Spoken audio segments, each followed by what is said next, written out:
Good afternoon, Facebook, YouTube, and Twitter. This is Rich again, back for your second video blog of the day for Sunday, March 29th, 2015, around 3:31 p.m. in Belleville, Massachusetts. Nice and sunny day out. Highs in the mid-40s right now.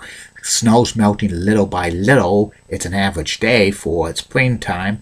This upcoming week we're going to get warm again, but with a chance of rain and stuff like that. Don't like when it rains and it's warm, but it's going to eat away at the snowpack. Some news to report.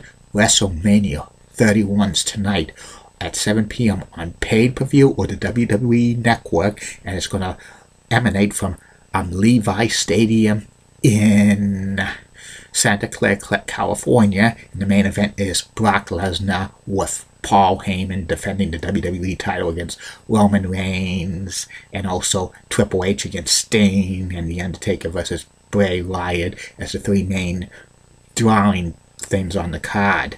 Look for Roman Reigns to win against Brock Lesnar. I think Paul Heyman's going to turn on Brock, and he's going to side with Roman Reigns. I think Sting's going to beat Triple H, and I think Bray Wyatt is going to beat The Undertaker, in my opinion. And 86 years ago today, the Boston Bruins won the Stanley Cup for the first time by beating the New York Rangers. And this video blog is about the Boston Bruins 2014-2015 season. And one word I could describe the Boston Bruins 2014-2015: disappointing and so inconsistent and so hot and cold. The Bruins have now 87 points, good enough for the second wild card in the Eastern Conference of the National Hockey League. If the season ended today, they would barely make the playoffs, and they are only 2 points up on the Ottawa Senators for the last playoff spot. In the Ottawa Senators has been playing hard because they have a hot goaltender. They with Andrew Hammond, known as the McBurglar, and he's playing so hot, and the Senators are playing so hot, and the Bruins have been so hot and cold this year. And I think the reason why the Bruins are so hot and cold this year is because of too many injuries they've been having. Charles missed some time, and the defense course missed a lot of time, a lot of injuries to Krejci and stuff like that. A lot of injuries. Second, the inconsistent play of their offense. Their offense this year, the Boston Bruins, have been so hot and cold. Brad Marchand could score a ton of goals in so many games. Then he could go many games without even scoring a point and stuff like that. Lucic is another one, Milan Lucic. He's so hot and cold as well. A lot of people love Milan Lucic because he's like a tough player. I like him a lot, but he's not Cam Neely or as a power forward as many people were predicting he would be, a Cam Neely type when he scored 30 goals several years ago. Milan Lucic is so hot and cold, and Louis Eriksson is just another player who's so hot and cold as well. He could do very good for so many games, then he goes off. He does nothing for so many games. And also the defensive core is just average. Charles getting up there in age. He still plays pretty good, but he's been hurt. And Dougie Hamilton's still good, but he's going to be out for a while with hurt, being injured. And like Seidensberg's okay, and Torrey Krug's okay. And the goaltender Tuukka Rask he's having a great season. Tuukka Rask, it's not as last year when he won the Vezina Trophy. He's having a good year, but the Bruins are so inconsistent when they give up goals. The kind of soft goals are fluke goals, and that's not good. Tuukka's playing his heart out, but he doesn't have a significant backup. He's being a little bit overworked, in my opinion. He's played over 60 games this year, and the Bruins don't have a legitimate backup goaltender. Sezensberg and Subban are not NHL quality backup goaltenders, in my opinion. And I think the biggest the person who's going to be blamed for the most if the Bruins do not make the playoffs this year, which is a good possibility, is general manager Peter Chiarelli. In my opinion, Peter Chiarelli is the man who's kind of who's who's kind of destroying the Boston Bruins right now because he made some, ridiculous. He gave away so many good players who fit the Bruins mold, like Sean Thornton, who even though he was a fourth line player, he brought a lot of character to that team and guts and stuff. They didn't re-sign him on the off season. Also, Joel McGinley, who's even though he's at the downside of his career, he still gives a lot of offense. 30 goals last year in a member of the Bruins uniform, but they couldn't re-sign him because they were in the up against the salary cap, so we signed with the Avalanche. That was a bad move, and a biggest move was getting rid of Johnny Boychuk, trading him to the New York Islanders. Those three moves kind of, destroyed the Boston Bruins' heart and character of the team, and also Chiarelli gave him big contracts to Milan Lucic. Even though I like Milan Lucic, he's not that type of a player who gets like making $5-6 million a year. And also Louis Eriksson's got a big contract. He doesn't really is worth the contract in my opinion and stuff like that. And also David Krejci and stuff.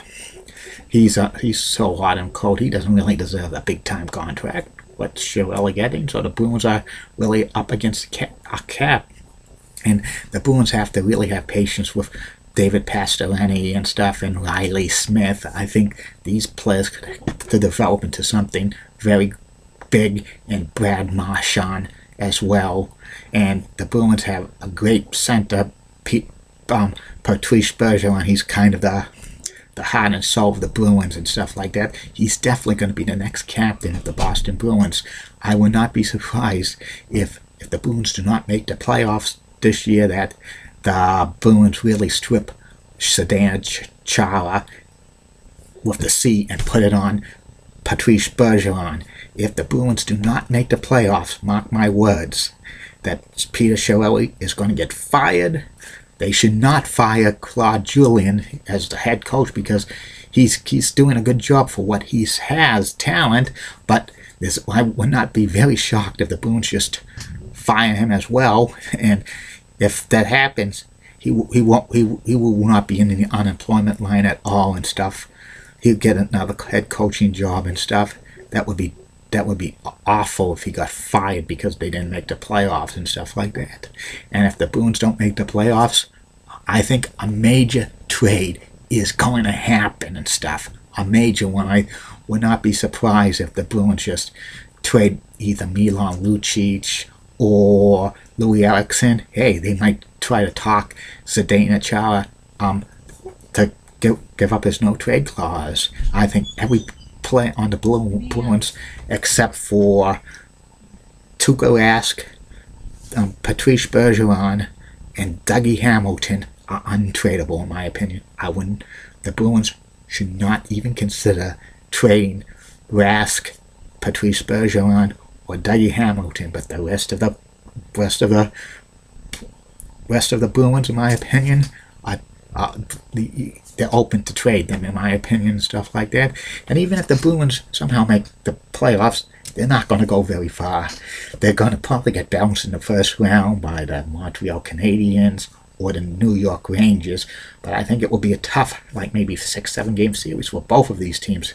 A lot of Bruins fans are saying if the Bruins get into the playoffs, they're going to kind of do like a thing that the Los Angeles Kings did 3-4 years ago, win the Stanley Cup by being the number 8 seed. But I don't see the Bruins capable of going to the Stanley Cup Finals with the team that's constituted right now, because it's so hot and cold. You don't know what Bruins team's going to show up.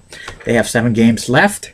They face off against 3 teams that on that schedule that are in playoff position: the Detroit Red Wings, and the Washington Capitals, and the Tampa Bay Lightning. The rest of the schedule is non-playoff teams like Carolina and Florida and the Toronto Maple Leafs. They should beat the non-playoff teams, and they should hold their own against the playoff teams. But with this Bruins season's so hot and cold, they've lost so many games in that shootout, which that just I don't like shootouts. They should be playing 3-on-3 hockey until a goal is scored.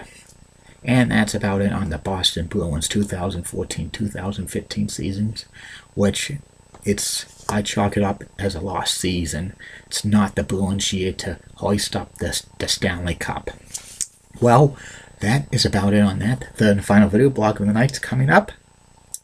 Later on tonight, it's about the personality profile. Tonight's personality profile is a legend of hockey of the Philadelphia Flyers, talking about number 16 Bobby Clark, Hockey Hall of Fame center and longtime GM and vice president of the Philadelphia Flyers. I'm on Skype now, so if you want to chat with me on Skype, I'm open to chat with you on Skype, everything and anything. Also follow me on chewy7.com. Any suggestions, shout outs, PM message me on Facebook or Twitter or whatever, and it will be shouted out. Have a good day, everybody. See you tonight.